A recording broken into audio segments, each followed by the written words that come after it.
Good evening, ladies and gentlemen, and welcome to the Get Out of Jail Free Radio Hour. I am your host and guide, Mr. Crispy, speaking to you through uncanny frequencies and sharing with you stories strange, fascinating, and terrifying. The views and opinions expressed on air are solely those of the speaker.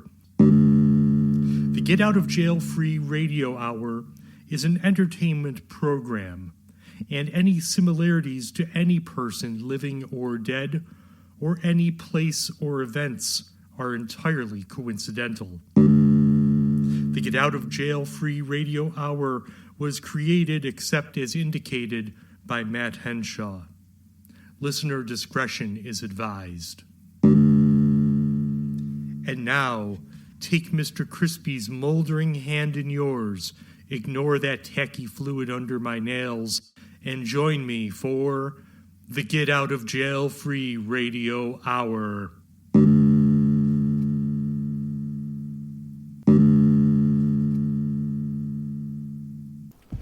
The Black Cat by Edgar Allen Poe.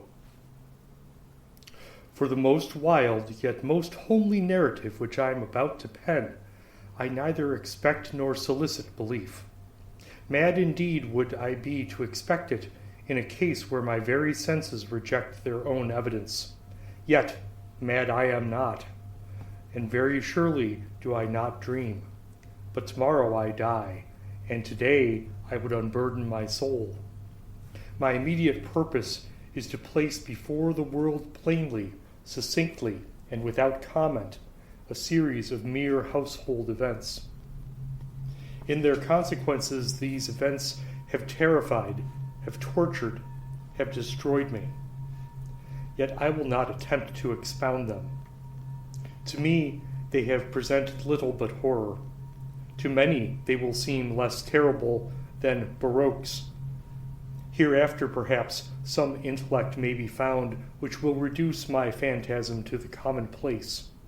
Some intellect more calm, more logical, and far less excitable than my own, which will perceive in the circumstances I detail with awe nothing more than an ordinary succession of very natural causes and effects. From my infancy, I was noted for the docility and humanity of my disposition.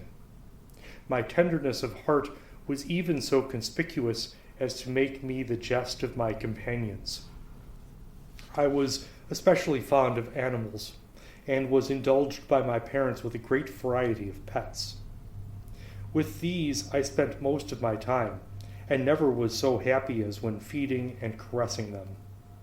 This peculiarity of character grew with my growth, and in my manhood I derived from it one of my principal sources of pleasure. To those who have cherished an affection for a faithful and sagacious dog, I need hardly be at the trouble of explaining the nature or the intensity of the gratification thus derivable. There is something in the unselfish and self-sacrificing love of a brute which goes directly to the heart of him who has had frequent occasion to test the paltry friendship and gossamer fidelity of mere man. I married early, and was happy to find in my wife a disposition not uncongenial with my own. Observing my partiality for domestic pets, she lost no opportunity of procuring those of the most agreeable kind. We had birds, goldfish, a fine dog, rabbits, a small monkey, and a cat. This latter was a remarkably large and beautiful animal, entirely black and sagacious to an astonishing degree. In speaking of his intelligence, my wife, who at heart was not a little tinctured with superstition, made frequent allusion to the ancient popular notion which regarded all black cats as witches in disguise. Not that she was ever serious upon this point, and I mention the matter at all for no better reason than that it happens just now to be remembered. Pluto, this was the cat's name, was my favorite pet and playmate. I alone fed him, and he attended me wherever I went about the house. It was even with difficulty that I could prevent him from following me through the streets. Our friendship lasted in this manner for several years, during which my general temperament and character, through the instrumentality of the fiend intemperance, had, I blush to confess it, experienced a radical alteration for the worse. I grew, day by day, more moody, more irritable, more regardless of the feelings of others. I suffered myself to use intemperate language with my wife. At length, I even offered her personal violence. My pets, of course, were made to feel the change in my disposition. I not only neglected but ill-used them. For Pluto, however, I still retained sufficient regard to restrain me from maltreating him, as I made no scruple of maltreating the rabbits, the monkey, or even the dog, when by accident or through affection they came in my way. But my disease grew upon me, for what disease is like alcohol? And at length, even Pluto, who was now becoming old and consequently somewhat peevish, even Pluto began to experience the effects of my ill temper. One night, returning home much intoxicated from one of my haunts about town, I fancied that the cat avoided my presence. I seized him when, in his fright at my violence, he inflicted a slight wound upon my hand with his teeth. The fury of a demon instantly possessed me. I knew myself no longer. My original soul seemed at once to take its flight from my body, and a more than fiendish malevolence, gin-nurtured, thrilled every fiber of my frame. I took from my waistcoat pocket a penknife, opened it, and grasped the poor beast by the throat, and deliberately cut one of its eyes from the socket. I blush, I burn, I shudder, while I pen the damnable atrocity. When reason returned with the morning, when I had slept off the fumes of last night's debauch, I experienced a sentiment half of horror, half of remorse, for the crime of which I had been guilty. But it was at best a feeble and equivocal feeling, and the soul remained untouched. I again plunged into excess, and soon drowned in wine all memory of that deed. In the meantime, the cat slowly recovered. The socket of the lost eye presented, it is true, a frightful appearance, but he no longer appeared to suffer any pain. He went about the house as usual, but, as might be expected, fled in extreme terror at my approach. I had so much of my old heart left as to be at first grieved by this evident dislike on the part of a creature which had once so loved me. But this feeling soon gave place to irritation. And then came, as if to my final and irrevocable overthrow, the spirit of perversiveness. Of this spirit, philosophy takes no account. Yet I am not more sure that my soul lives than I am that perverseness is one of the primitive impulses of the human heart, one of the indivisible primary faculties or sentiments which gives direction to the character of man. Who has not 100 times found himself committing a vile or a silly action for no other reason than because he knows he should not? Have we not a perpetual inclination, in the teeth of our best judgment, to violate that which is law, merely because we understand it to be such? This spirit of perverseness, I say, came to my final overthrow. It was this unfathomable longing of the soul to vex itself, to offer violence to its own nature, to do wrong for the wrong's sake only, that urged me to continue and finally to consummate the injury I had inflicted upon the unoffending brute. One morning in cold blood I slipped a noose about its neck and hung it to the limb of a tree, hung it with the tears streaming from my eyes, and with the bitterness remorse of my heart, hung it because I knew that it had loved me, and because I felt it had given me no reason of offense. Hung it because I knew that in so doing I was committing a sin, a deadly sin that would so jeopardize my immortal soul as to place it, if such a thing were possible, even beyond the reach of the infinite mercy of the most merciful and most terrible God. On the night of the day on which this cruel deed was done, I was aroused from sleep by the cry of fire. The curtains of my bed were in flames. The whole house was blazing. It was with great difficulty that my wife, a servant, and myself made our escape from the conflagration. The destruction was complete. My entire worldly wealth was swallowed up, and I resigned myself thenceforth to despair.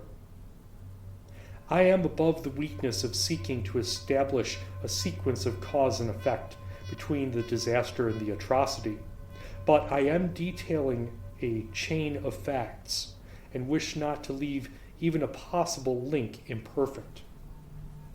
On the day succeeding the fire, I visited the ruins. The walls, with one exception, had fallen in. This exception was found in a compartment wall, not very thick, which stood about the middle of the house, and against which had rested the head of my bed. The plastering had here, in great measure, resisted the action of the fire, a fact which I attributed to its having recently been spread. About this wall a dense crowd were collected, and many persons seemed to be examining a particular portion of it with very minute and eager attention. The words "strange," "singular," and other similar expressions excited my curiosity. I approached and saw, as if graven in bas-relief upon the white surface, the figure of a gigantic cat. The impression was given with an accuracy truly marvelous. There was a rope about the animal's neck. When I first beheld this apparition, for I could scarcely regard it as less, my wonder and my terror were extreme. But at length reflection came to my aid. The cat, I remembered, had been hung in a garden adjacent to the house. Upon the alarm of fire, this garden had been immediately filled by the crowd, by some one of whom the animal must have been cut from the tree and thrown through an open window into my chamber. This had probably been done with the view of arousing me from sleep. The falling of the other walls had compressed the victim of my cruelty into the substance of the freshly spread plaster, the lime of which, with the flames and the ammonia from the carcass, had then accomplished the portraiture as I saw it.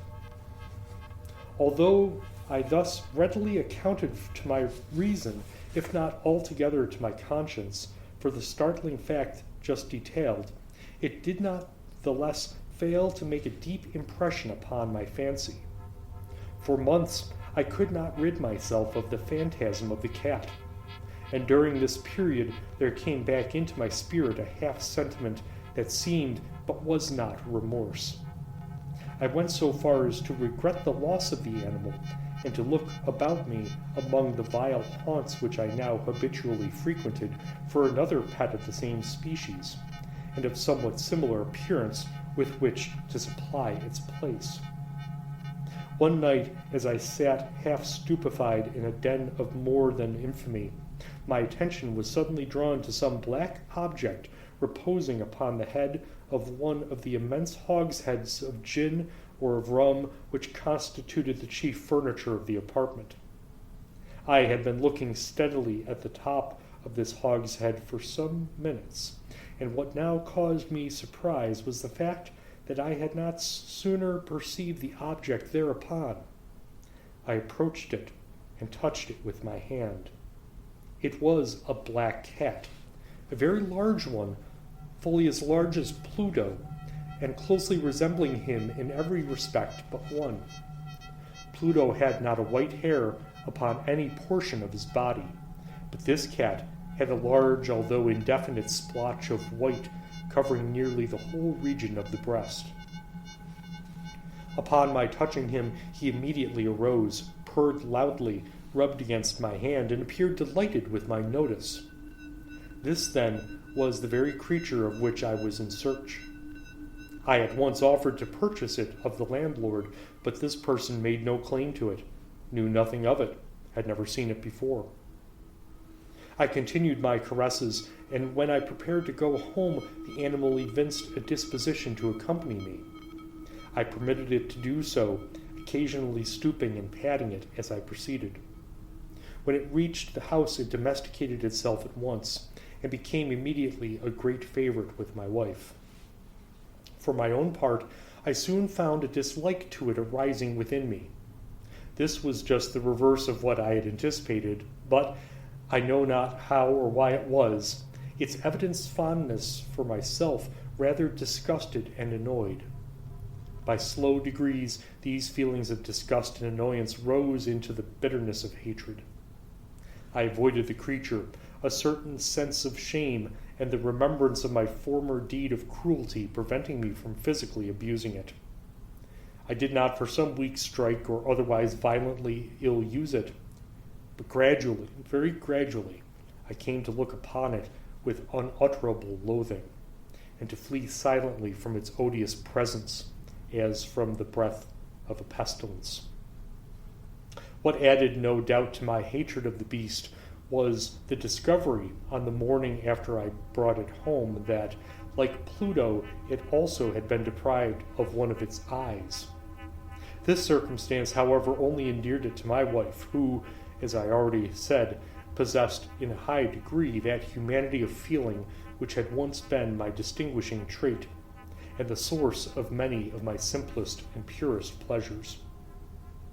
With my aversion to this cat, however, its partiality for myself seemed to increase. It followed my footsteps with a pertinacity which it would be difficult to make the reader comprehend. Whenever I sat, it would crouch beneath my chair or spring upon my knees, covering me with its loathsome caresses. If I rose to walk, it would get between my feet and thus nearly throw me down, or fastening its long and sharp claws in my dress, clamber in this manner to my breast. At such times, although I longed to destroy it with a blow, I was yet withheld from doing so, partly by a memory of my former crime, but chiefly, let me confess it at once, my absolute dread of the beast. This dread was not exactly a dread of physical evil, and yet I should be at a loss how otherwise to define it. I am almost ashamed to own, yes, even in this felon's cell, I am almost ashamed to own, that the terror and horror with which the animal inspired me had been heightened by one of the merest chimeras it would be possible to conceive. My wife had called to my attention more than once the character of the mark of white hair of which I have spoken, and which constituted the sole visible difference between the strange beast and the one I had destroyed. The reader will remember that this mark, although large, had been originally very indefinite, but by slow degrees nearly imperceptible, and which for a long time my reason struggled to reject as fanciful, it had at length assumed a rigorous distinctness of outline. It was now the representation of an object that I shuddered to name, and for this, above all, I loathed and dreaded, and would have rid myself of the monster had I dared. It was now, I say, the image of a hideous, of a ghastly thing, of the gallows. O mournful and terrible engine of horror and of crime, of agony and of death! And now was I indeed wretched beyond the wretchedness of mere humanity, and a brute beast, whose fellow I had contemptuously destroyed, a brute beast to work out for me, a man fashioned in the image of the high God, so much of insufferable woe. Alas, I neither by day nor by night knew I the blessing of rest any more. During the former, the creature left me no moment alone, and in the latter, I started hourly from dreams of unutterable fear to find the hot breath of the thing upon my face, and its vast weight an incarnate nightmare that I had no power to shake off, incumbent eternally upon my heart. Beneath the pressure of torments such as these, the feeble remnant of the good within me succumbed. Evil thoughts became my sole intimates, the darkest and most evil of thoughts. The moodiness of my usual temper increased to hatred of all things and of all mankind, while from the hidden, frequent, and ungovernable outbursts of a fury to which I now blindly abandoned myself, my uncomplaining wife, alas, I was the most usual and the most patient of sufferers. One day she accompanied me upon some household errand into the cellar of the old building which our poverty compelled us to inhabit.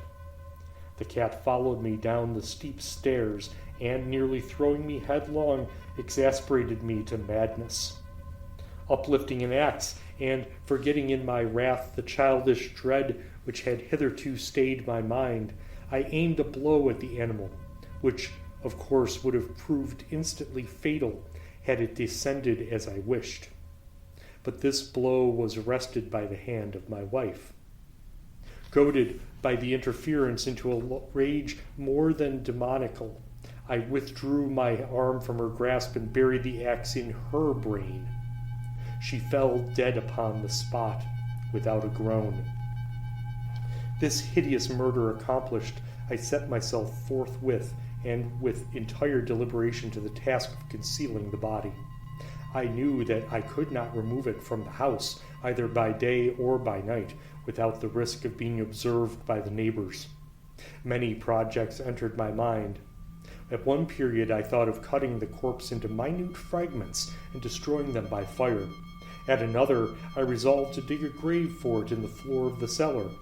Again, I deliberated about casting it in the well in the yard, about packing it in a box, as if merchandise, with usual arrangements, and so getting a porter to take it from the house.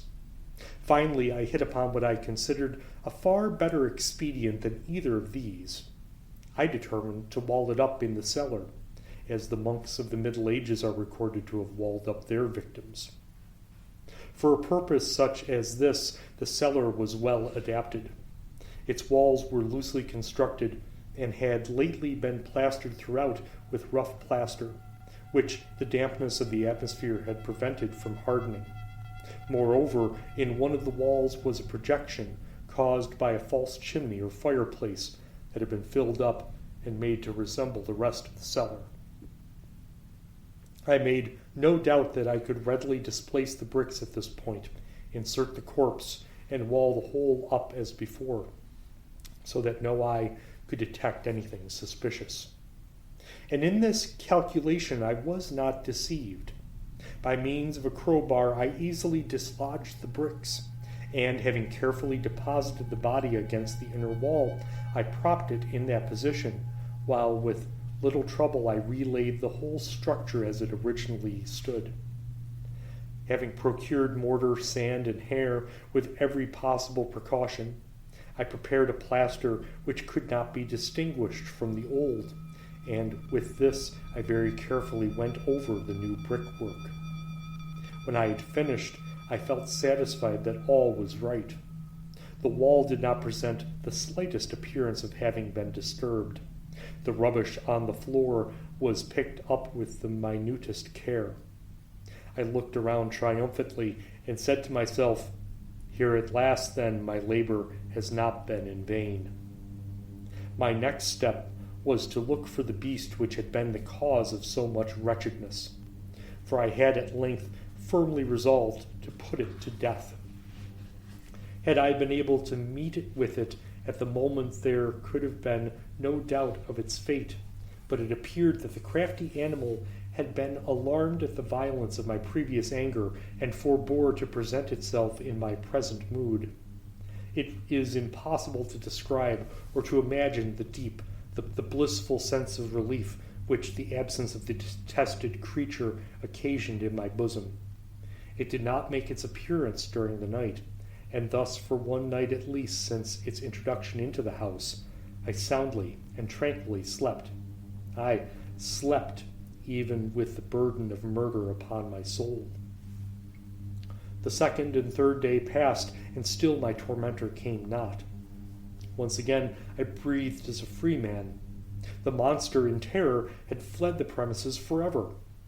I should behold it no more. My happiness was supreme. The guilt of my dark deed disturbed me but little. Some fear inquiries had been made, but these had been readily answered. Even a search had been instituted, but of course nothing was to be discovered. I looked upon my future felicity as secured.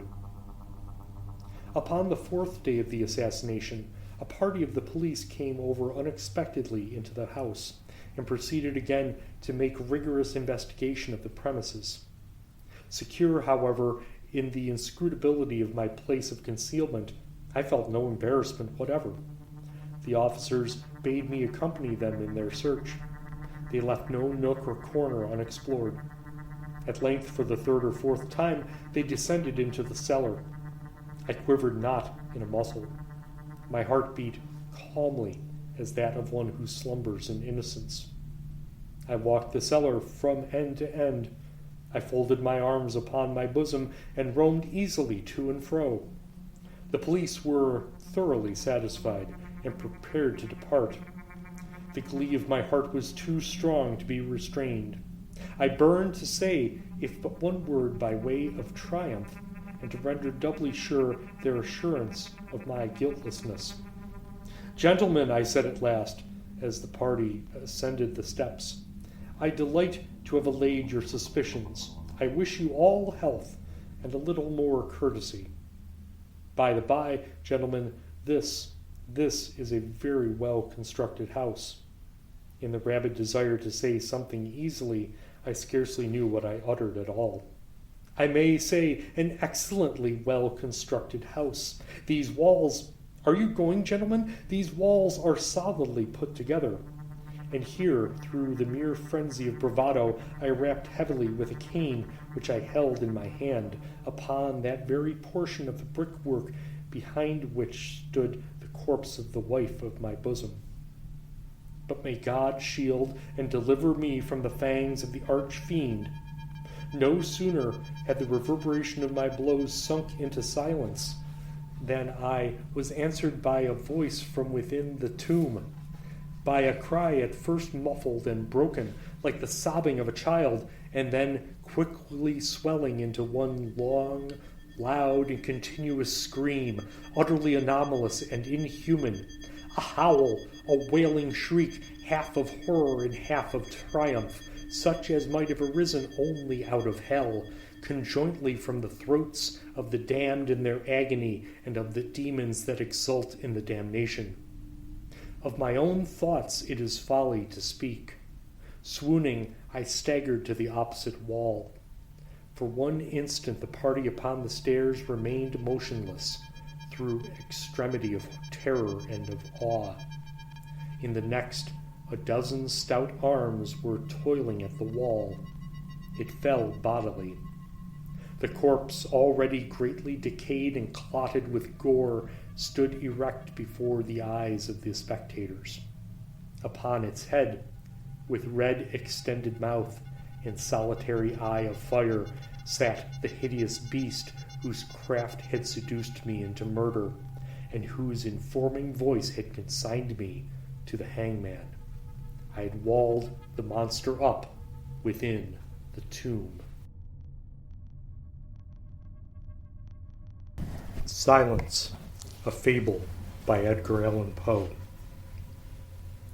The mountain pinnacles slumber, valleys, crags, and caves are silent. "Listen to me," said the demon, as he placed his hand upon my head.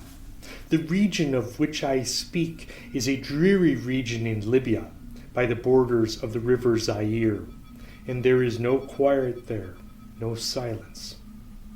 The waters of the river have a saffron and sickly hue, and they flow not onward to the sea, but palpitate forever and forever beneath the red eye of the sun with a tumultuous and convulsive motion. For many miles on either side of the river's oozy bed is a pale desert of gigantic water lilies. They sigh one unto the other in that solitude, and stretch toward the heaven their long and ghastly necks, and nod to and fro their everlasting heads. And there is an indistinct murmur which cometh out from among them like the rushing of subterrene water, and they sigh one unto the other. But there is a boundary to their realm, the boundary of the dark, horrible, lofty forest. There, like the waves about the Hebrides, the low underwood is agitated continually, but there is no wind throughout the heaven, and the tall primeval trees rock eternally hither and thither with a crashing and mighty sound. And from their high summits, one by one, drop everlasting dews. And at the roots strange poisonous flowers lie writhing in the perturbed slumber. And overhead, with a rustling and a loud noise, the gray clouds rush westwardly forever until they roll, a cataract, over the fiery wall of the horizon.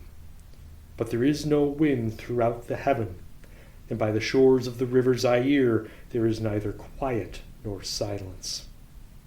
It was night, and the rain fell, and falling it was rain, but having fallen it was blood.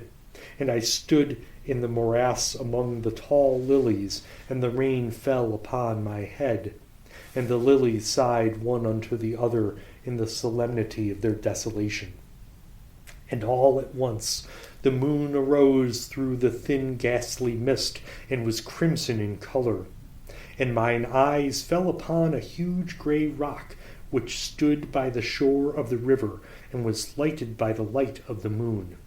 And the rock was grey, and ghastly, and tall, and the rock was grey. Upon its front were characters engraven in the stone, and I walked through the morass of water lilies until I came close unto the shore, that I might read the characters upon the stone. But I could not decipher them, and I was going back into the morass when the moon shone with a fuller red, and I turned and looked upon the rock again, and upon the characters, and the characters were desolation. And I looked upward, and there stood a man upon the summit of the rock. And I hid myself among the water lilies, that I might discover the actions of the man. And the man was tall and stately in form, and was wrapped up from his shoulders to his feet in the toga of old Rome. And the outlines of his figure were indistinct, but his features were the features of a deity. For the mantle of the night, and of the mist, and of the moon, and of the dew, had left uncovered the features of his face. And his brow was lofty with thought, and his eye wild with care. And in the few furrows upon his cheek I read the fables of sorrow, and weariness, and disgust with mankind, and a longing after solitude. And the man sat upon the rock, and leaned his head upon his hand, and looked out upon the desolation. He looked down into the low, unquiet shrubbery, and up into the tall primeval trees, and up higher as the rustling heaven, and into the crimson moon. And I lay close within shelter of the lilies, and observed the actions of the man. And the man trembled in solitude. But the night waned, and he sat upon the rock. And the man turned his attention from the heaven, and looked out upon the dreary river Zaire, and upon the yellow ghastly waters, and upon the pale legions of the water lilies. And the man listened to the sighs of the water lilies, and to the murmur that came up from among them. And I lay close within my covert, and observed the actions of the man. And the man trembled in the solitude, but the night waned, and he sat upon the rock. Then I went down into the recesses of the morass, and waded after in among the wilderness of the lilies, and called unto the hippopotami which dwelt among the fens in the recesses of the morass. And the hippopotami heard my call, and came with the behemoth unto the foot of the rock. and roared loudly and fearfully beneath the moon. And I lay close within my covert and observed the actions of the man. And the man trembled in the solitude, but the night waned, and he sat upon the rock. Then I cursed the elements with the curse of tumult, and a frightful tempest gathered in the heaven, where before there had been no wind.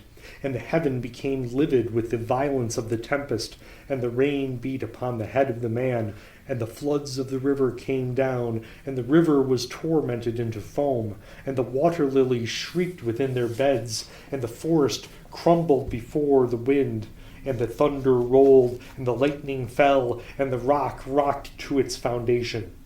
And I lay close within my covert, and observed the actions of the man. And the man trembled in the solitude, but the night waned, and he sat upon the rock. Then I grew angry and cursed with the curse of silence the river and the lilies and the wind and the forest and the heaven and the thunder and the sighs of the water lilies. And they became accursed and were still. And the moon ceased to totter up its pathway to heaven, and the thunder died away, and the lightning did not flash, and the clouds hung motionless, and the waters sunk to their level and remained, and the trees ceased to rock, and the water lilies sighed no more, and the murmur was heard no longer from among them, nor any shadow of sound throughout the vast illimitable desert. And I looked upon the characters of the rock, and they were changed, and the characters were silence. And mine eyes fell upon the countenance of the man, and his countenance was wan with terror. And hurriedly he raised his head from his hand, and stood forth upon the rock, and listened. But there was no voice throughout the vast illimitable desert, and the characters upon the rock were silence. And the man shuddered and turned his face away, and fled afar off in haste, so that I beheld him no more. Now there are fine tales in the volumes of the Magi, in the iron-bound, melancholy volumes of the Magi.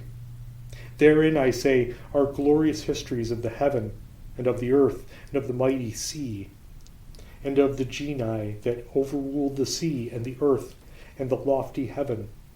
There was much lore, too, in the sayings which were said by the Sibylla, and holy, holy things were heard of old by the dim leaves that trembled about Dodona.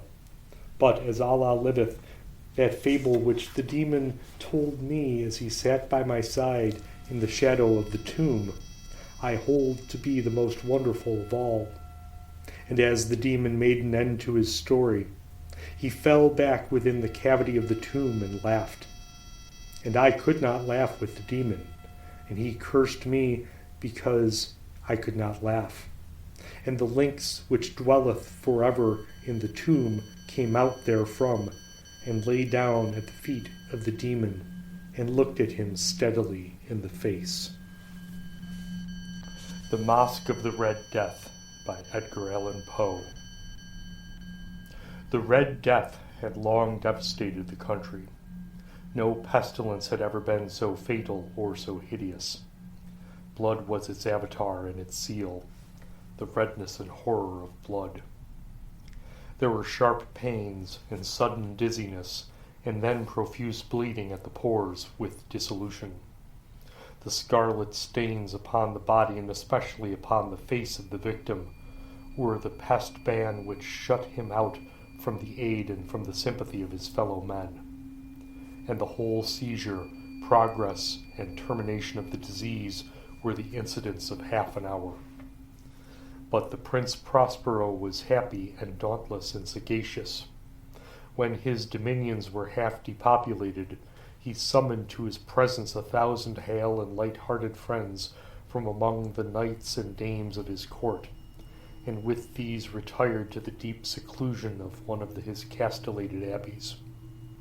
This was an extensive and magnificent structure, the creation of the prince's own eccentric yet august taste. A strong and lofty wall girdled it in. This wall had gates of iron. The courtiers, having entered, brought furnaces and massy hammers and welded the bolts. They resolved to leave means neither of ingress nor egress to the sudden impulses of despair or of frenzy from within. The abbey was amply provisioned. With such precautions, the courtiers might bid defiance to contagion. The external world could take care of itself. In the meantime, it was folly to grieve or to think. The prince had provided all the appliances of pleasure. There were buffoons, there were improvisatori, there were ballet dancers, there were musicians, there was beauty, there was wine. All these and security were within. Without was the Red Death. It was toward the close of the 5th or 6th month of his seclusion, and while the pestilence raged most furiously abroad, that the Prince Prospero entertained his 1,000 friends at a masked ball of the most unusual magnificence. It was a voluptuous scene, that masquerade. But first, let me tell of the rooms in which it was held. There were 7, an imperial suite. In many palaces, however, such suites form a long and straight vista, while the folding doors slide back nearly to the walls on either hand, so that the view of the entire extent is scarcely impeded. Here, the case was very different, as might have been expected from the Duke's love of the bizarre. The apartments were so irregularly disposed that the vision embraced but little more than one at a time. There was a sharp turn at every 20 or 30 yards, and at each turn a novel effect. To the right and left, in the middle of each wall, a tall and narrow Gothic window looked out upon the closed corridor which pursued the windings of the suite. These windows were of stained glass whose color varied in accordance with the prevailing hue of the decorations of the chamber into which it opened. That at the eastern extremity was hung, for example, in blue, and vividly blue were its windows. The second chamber was purple in its ornaments and tapestries, and here the panes were purple. The third was green throughout, and so were the casements.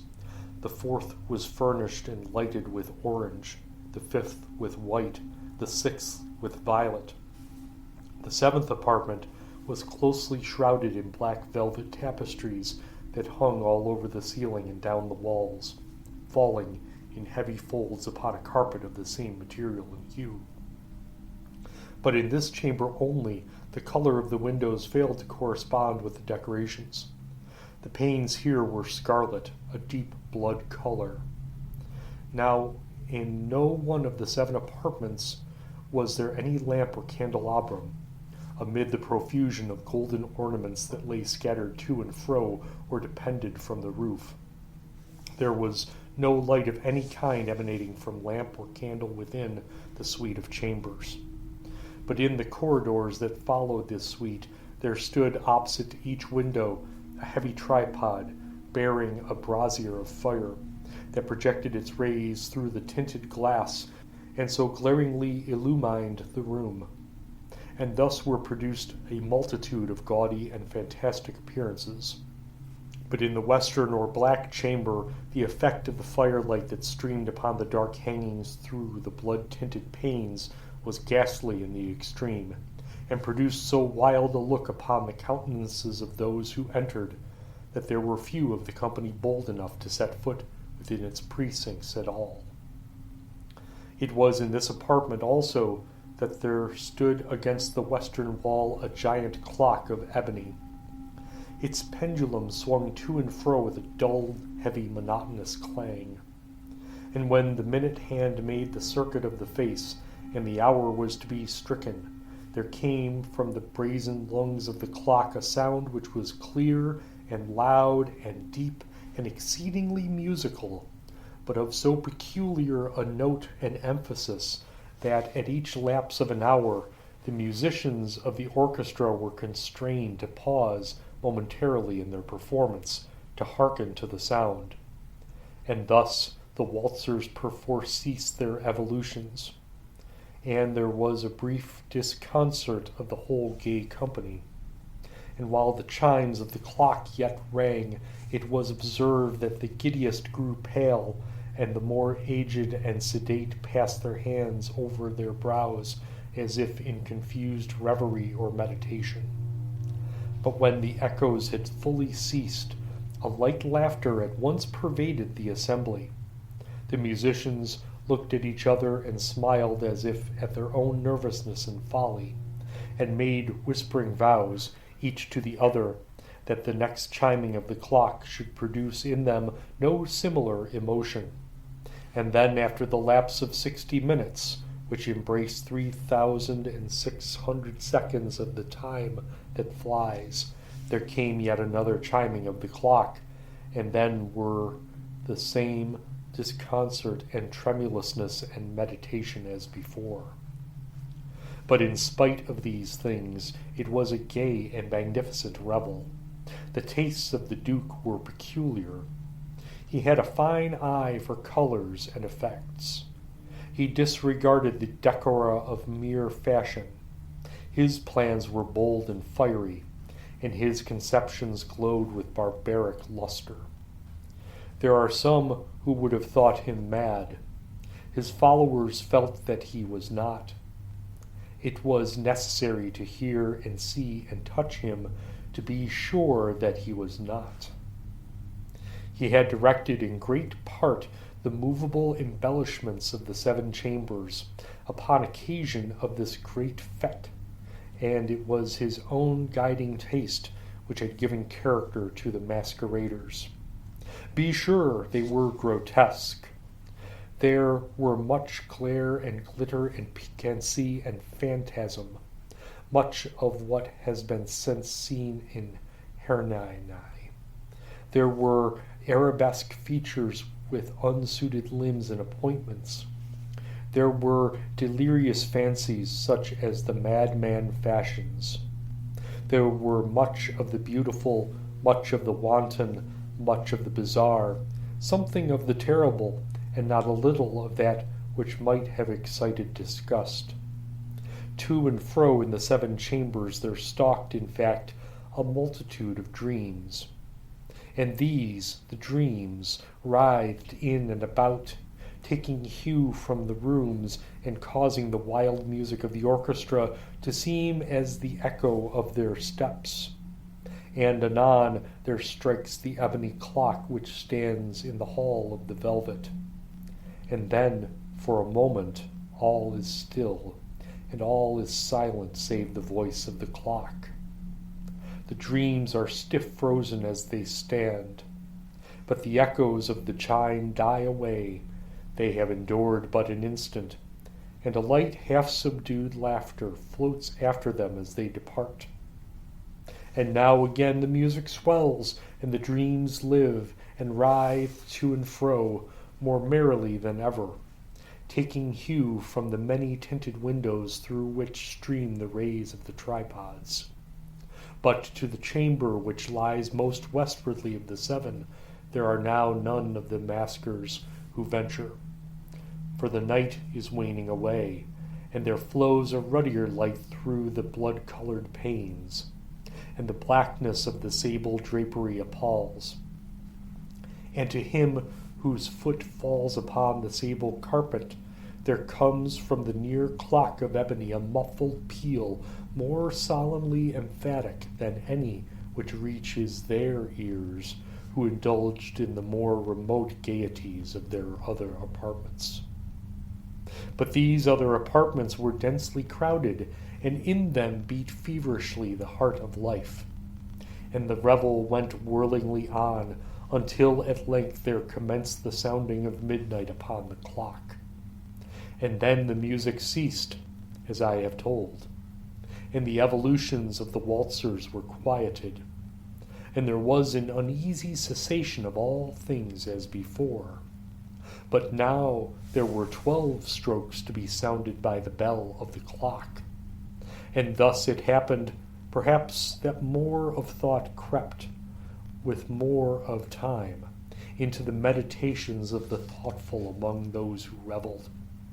And thus, too, it happened, perhaps, that before the last echoes of the last chime had utterly sunk into silence, there were many individuals in the crowd who had found leisure to become aware of the presence of a masked figure which had arrested the attention of no single individual before.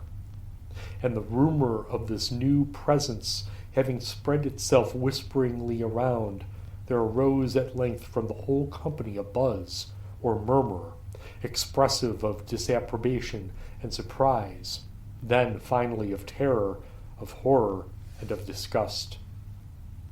In an assembly of phantasms such as I have painted, it may well be supposed that no ordinary appearance could have excited such sensation. In truth, the masquerade license of the night was nearly unlimited, but the figure in question had out-Heroded Herod, and gone beyond the bounds of even the prince's indefinite decorum. There are chords in the hearts of the most reckless which cannot be touched without emotion.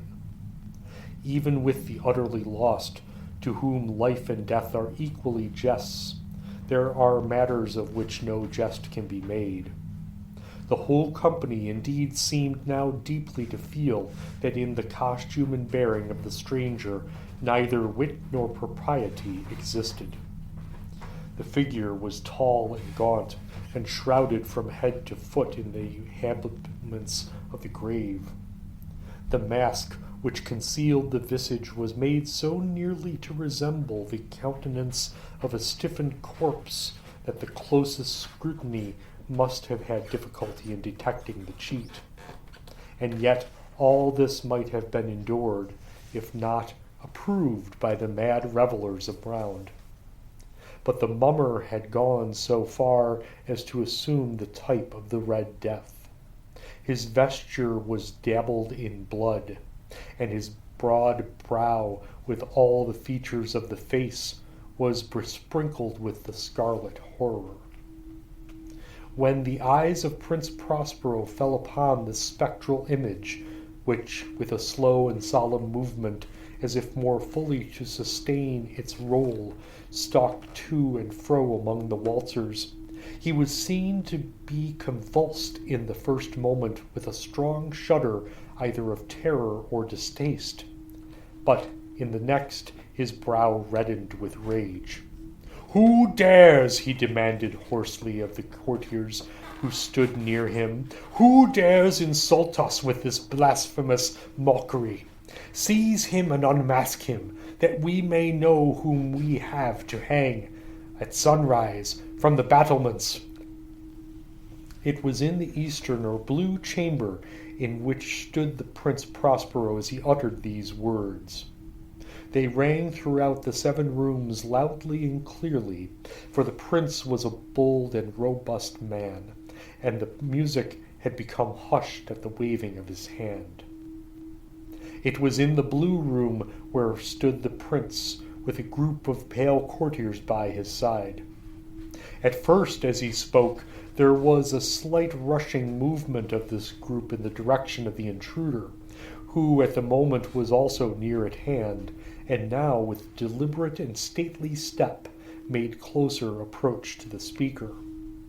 But from a certain nameless awe with which the mad assumptions of the mummer had inspired the whole party, there were found none who put forth hand to seize him, so that, unimpeded, he passed within a yard of the prince's person, and while the vast assembly, as if with one impulse, shrank from the centers of the rooms to the walls, he made his way uninterruptedly, but with the same solemn and measured step which had distinguished him from the first, through the blue chamber to the purple, through the purple to the green, through the green to the orange, through this again to the white, and even thence to the violet, ere a decided movement had been made to arrest him. It was then, however, that the Prince Prospero, maddening with rage and the shame of his own momentary cowardice, rushed hurriedly through the 6 chambers, while none followed him on account of a deadly terror that had seized upon all. He He bore aloft a drawn dagger, and had approached in rapid impetuosity to within 3 or 4 feet of the retreating figure, when the latter, having attained the extremity of the velvet apartment, turned suddenly and confronted his pursuer. There was a sharp cry, and the dagger dropped gleaming upon the sable carpet, upon which instantly afterward fell prostrate in death the Prince Prospero. Then, summoning the wild courage of despair, a throng of the revelers at once threw themselves into the black apartment, and, seizing the mummer, whose tall figure stood erect and motionless within the shadow of the ebony clock, gasped in unutterable horror at finding the grave cerements and corpse-like mask, which they handled with so violent a rudeness, untenanted by any tangible form. And now was acknowledged the presence of the Red Death. He had come like a thief in the night, and one by one dropped the revelers in the blood-bedewed halls of their revel, and died each in the despairing posture of his fall. And the life of the ebony clock went out with that of the last of the gay, and the flames of the tripods expired, and darkness and decay and the Red Death held illimitable dominion over all. And now I bid you a restless night. May you cower in the corner until morning's light, and in the harsh daylight you will see no one really gets out of jail free. Thank you for listening to the Get Out of Jail Free Radio Hour. The Get Out of Jail Free Radio Hour was written, produced, edited, and uploaded by Matt Henshaw, except as indicated.